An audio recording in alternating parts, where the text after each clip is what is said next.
मैं come in sir. Come in. Good afternoon ma'am. Good afternoon. Good afternoon. बैठ जाइए Shanu. Thank you sir. अपना परिचय दीजिए। सर मेरा पूरा नाम शानू चौधरी है। सर मैं बालाघाट से हूँ। सर मैं कृषक परिवार से हूँ। मेरी स्कूली शिक्षा सर मेरे गांव के विद्यालय से पूर्ण हुई है। सर इसके बाद ग्रेजुएशन में मैंने बीएससी शासकीय जाटा शंकर त्रिवेदी कॉलेज बालाघाट से सर पूर्ण किया है। सर स्कूल और कॉलेज के दौरान मैंने रेड क्रॉस और एनएसएस के साथ सर वॉलंटियर के रूप में भी मैंने कार्य किया है।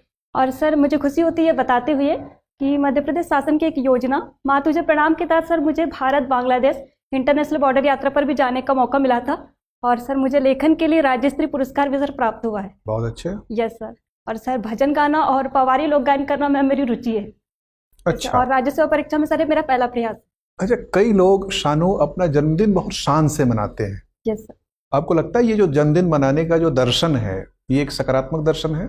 Yes sir. सर जन्मदिन मनाना वास्तव में एक बहुत ही खुशी की बात है, क्योंकि इसी दिन हमारे माँ बाप हमारा परिचय इस सृष्टि से कराते हैं। तो सर यदि कोई व्यक्ति इसे खुशी और हर्षोल्लास के साथ मनाता है तो सर ये बहुत अच्छी बात है।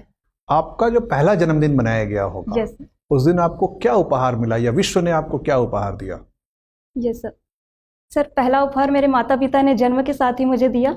और सर पहला उपहार मुझे माता पिता से जो आशीष मिला, आशीर्वाद जो मिला, कि उन्होंने मुझे शायद मेरे लिए ये कामना की होगी कि मैं इस धरती पर आऊँ और कुछ अच्छा करूँ, कुछ बेहतर करूँ, कुछ सकारात्मक करूँ। सर ये मेरे लिए शायद बड़ा उपहार रहा हो। तो आदमी अपने माता पिता के प्रति कृतज्ञ महसूस करता है, लेकिन भारतीय शास्त्रों में पितृ ऋण चुकाने का दायित्व तो डाला गया है, मातृ ऋण का उल्लेख नहीं है, ऐसा क्यों? Yes sir. सर मैं आपकी बात का समर्थन करती हूँ।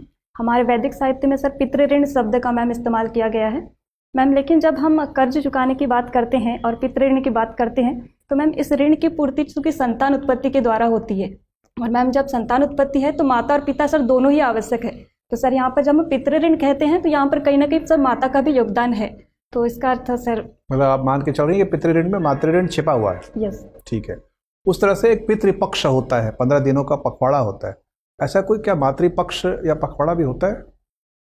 माफ कीजिए सर, जहाँ तक मेरी नॉलेज है मातृपक्ष नहीं होता है। आपको लगता है कि इसमें परिवर्तन करना चाहिए? सर जहाँ तक अभी सोसाइटी में सर यही मान्यता है, और कभी यदि सर आवश्यक लगता है तो कर सकते हैं सर। अभी वर्तमान में चल रहा है तो किसी को कोई खास दिक्कतें नहीं है, तो सर ठीक है।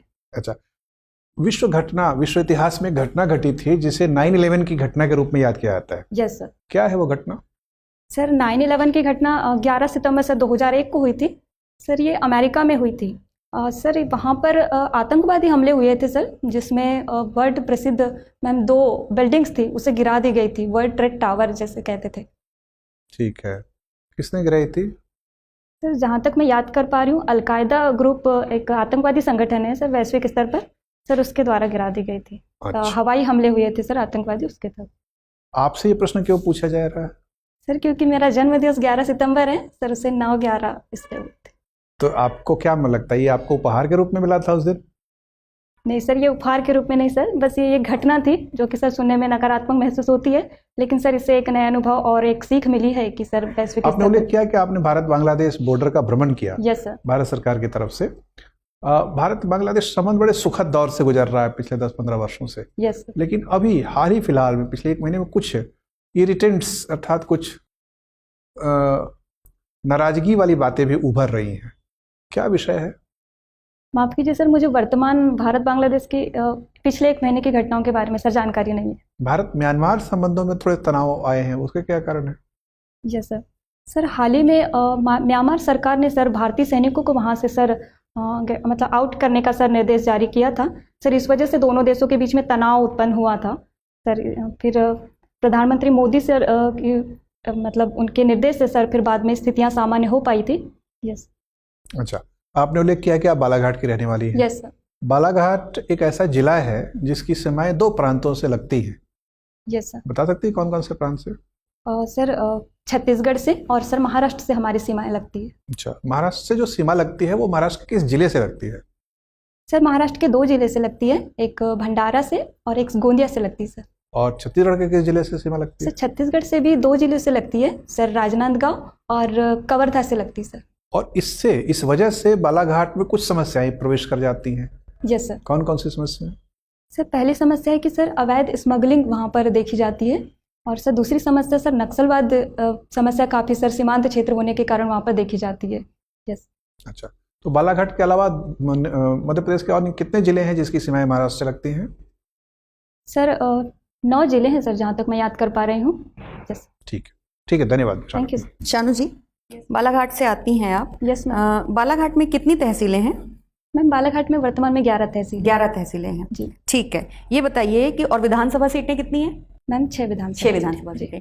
6 विधानसभा सीटों में से कितनी सीटों पर महिलाएं विधायक हैं अभी फिलहाल? मैम वर्तमान में एक ही महिला। यस मैम, विधायक एक ही महिला। और सांसद कौन है?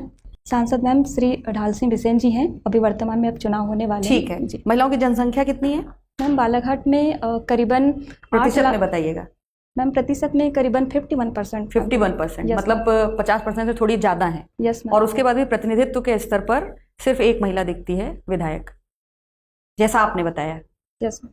आपको क्या लगता है ऐसी स्थिति क्यों है? महिलाएं राजनीतिक प्रतिनिधित्व के स्तर पर उतनी क्यों नहीं है बालाघाट में? यस मैम, मैं आपकी बात का समर्थन करती हूँ। मैम जहाँ तक चुनाव में जब प्रत्याशी खड़े हुए थे तब मैम वहाँ पर महिलाएं भी खड़ी हुई थी। मैम अब उनके लोक मैम प्रियता के आधार पर जब चयन हुआ तब मैम देखा गया कि वहाँ पर उस क्षेत्र में शायद पुरुष प्रतिनिधि अधिक लोकप्रिय थे। मैम इस वजह से उनका जीत का प्रतिशत कम है। लेकिन मैम वर्तमान में अब धीरे धीरे महिलाएं आगे बढ़ रही है। और मैम आपको नहीं लगता है कि एक्चुअली स्वीकार्यता थोड़ी कम है? अभी हमारा समाज ये स्वीकार करने को तैयार नहीं है कि महिलाएं प्रतिनिधित्व दे सकती हैं उतना बेहतर।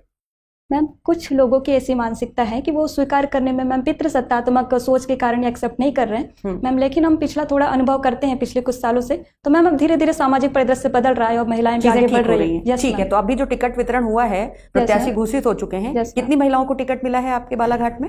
मैम हमारे बालाघाट में अभी एक महिला को टिकट मिला है। एक महिला को टिकट मिला। इसका मतलब राजनीतिक दलों के स्तर पर भी आपको कमी दिखती है? जिस मैम कुछ स्तर पे अभी उतनी ठीक है, ये बताइए कि है। महिलाओं को, इसीलिए महिलाओं के प्रतिनिधित्व को बढ़ावा देने के लिए एक आरक्षण का अधिनियम लाया गया, उसको क्या नाम दिया गया और कब पारित हुआ वो? मैम इसे नारी शक्ति वंदन अधिनियम के नाम से हम जानते हैं। और मैम इसे हाल ही 2024 में ही 26 जनवरी के दिन मैम जब नई संसद जब मैम आयोजित हुई थी तब पहला अधिनियम यही पारित हुआ था। अच्छा, और इस पे क्या सीमाएं हैं? सीमाएं क्या हैं इसकी?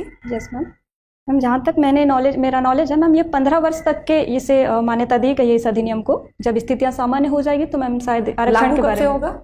मैम 2029 में जब परिसीमन हो जाएगा मैम, उसके बाद से ये 29 में, माफ कीजिए मैम, 2026 में जब परिसीमन हो जाएगा तब उसके बाद 2029 से ये अधिनियम लागू हो जाएगा। ठीक है, बढ़िया।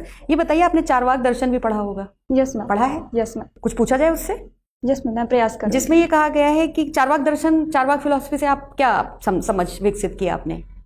मैम जहाँ तक मैंने चारवाक ऋषि को पढ़ा है, उनके दर्शन को पढ़ा है, वे कहते हैं कि वर्तमान में हमें जीना चाहिए। जितना हम कमा रहे हैं, जितना हम इन्वेस्ट कर रहे हैं, उसका वर्तमान में उपयोग कर लेना चाहिए, क्योंकि वर्तमान जीवन ही हमारे लिए सर्वश्रेष्ठ है और जो आनंद हमें मिल रहा है यही मोक्ष है। और उसमें ये भी तो कहते हैं ना, यावत जीवेत सुखिम जीवेत प्रीणम कृत्वा घृतम पिबेत। Yes ma'am. आपने तो बताया कि जो हम कमा रहे हैं उसी में सुखी रहें, पर इसका अर्थ तो ये निकल रहा है कि लोन लेके भी सुखी रहो। बिल्कुल मैम। कर्जा लेके भी प्रसन्न रहो। क्या वास्तव में चारवाक दर्शन यही कहता है? मैम ये जो पंक्तियां हैं मैम, इसका वास्तविक अर्थ तो यही है कि हम कर्ज लेकर भी हम घी पिए खुश रहे। इन पंक्तियों के आगे की पंक्तियां पढ़ी हैं आपने? Yes ma'am. हाँ, बताइए।